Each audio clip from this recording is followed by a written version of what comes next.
Selamat datang kembali di Robinstat. Kali ini kita akan membahas tentang penggunaan aplikasi R dalam berbagai metode statistik ya. Yang pertama kita akan membahas tentang bagaimana merun regresi cross section dengan metode OLS pada R seperti pada video-video sebelumnya menggunakan software lain.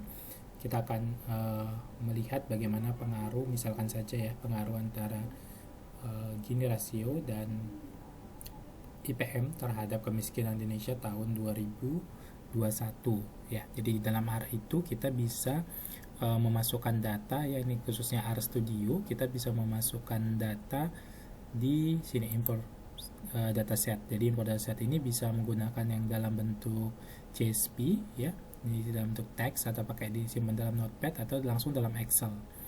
Ya, dalam Excel atau misalkan dalam format statistik lain. Misalkan kita ngambil dari data SPSS. Ya, di sini tinggal kita pilih saja di mana data itu kita simpan ya, bisa di SPSS atau di Stata misalkan seperti itu ya, atau di Excel. Ini saya contohkan pakai SPSS, data yang pernah kita run di video tentang SPSS, misalkan data komparasi dan regresi ya.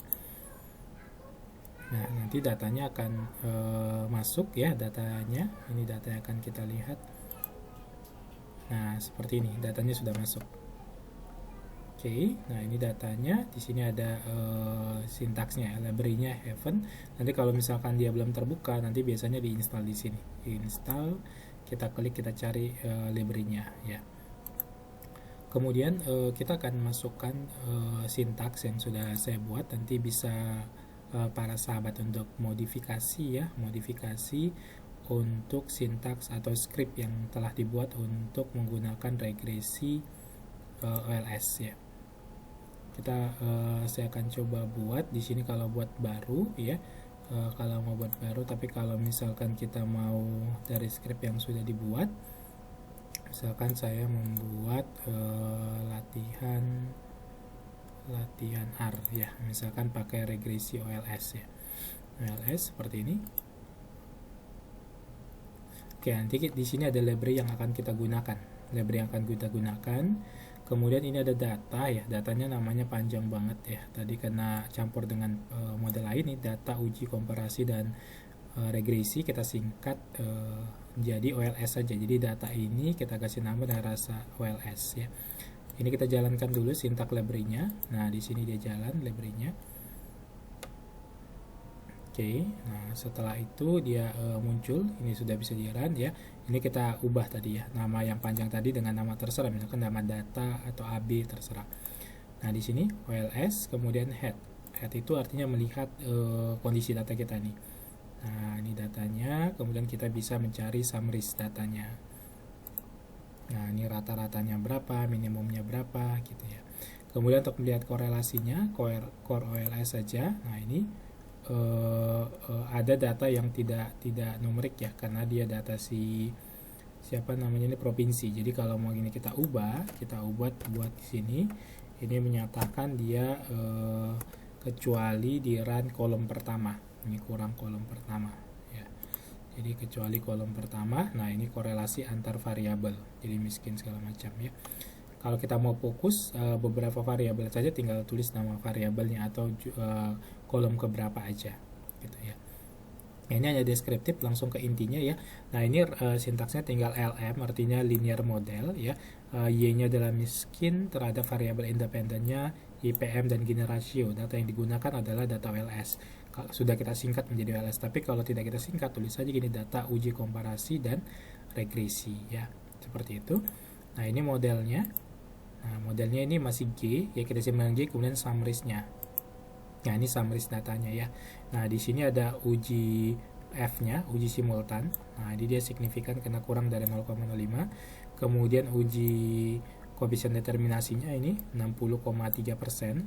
Kemudian secara parsial, nah ini pengaruhnya, IPM berpengaruh negatif, Gini rasio berpengaruh signifikan positif. Artinya IPM meningkat, IPM kemiskinannya menurun, Gini meningkat, IPM-nya menurun ya.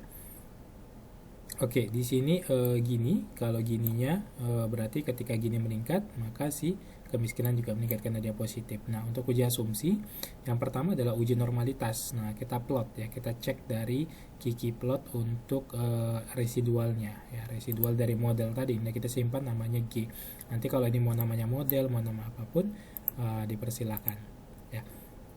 Nah, nanti muncul di sini dia. Nah, ini kita lihat berada di sekitar garis Y sama dengan X. Tapi ini secara subjektif. Kalau mau ininya cek aja. Sintaksnya ini cek normality K. Nah, ini dilihat nih katanya, oke, dia residualnya mendekati normal dengan v-value segini. Atau pakai Shapiro wheel juga bisa. Ya, sintaksnya Shapiro. Nah, ini dia juga tidak signifikan, artinya dia normal.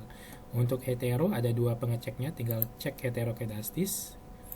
Nah, ini dia oke, dia tidak ada masalah ya, atau pakai sintaksnya BP test. Nah, dia juga tidak ada masalah karena lebih besar dari 0,05. Untuk uji autocall, kalau datanya time series tinggal klik sintaksnya DW. Ya, DW test. Nah, ini tidak ada masalah ya. Nah, v-value-nya segini dengan nilai dari langsungnya sekitar 1,86. Ya, seperti itu. Kemudian untuk uji multicall ada dua sintaks pakai multicollinearitas G ya dari modelnya.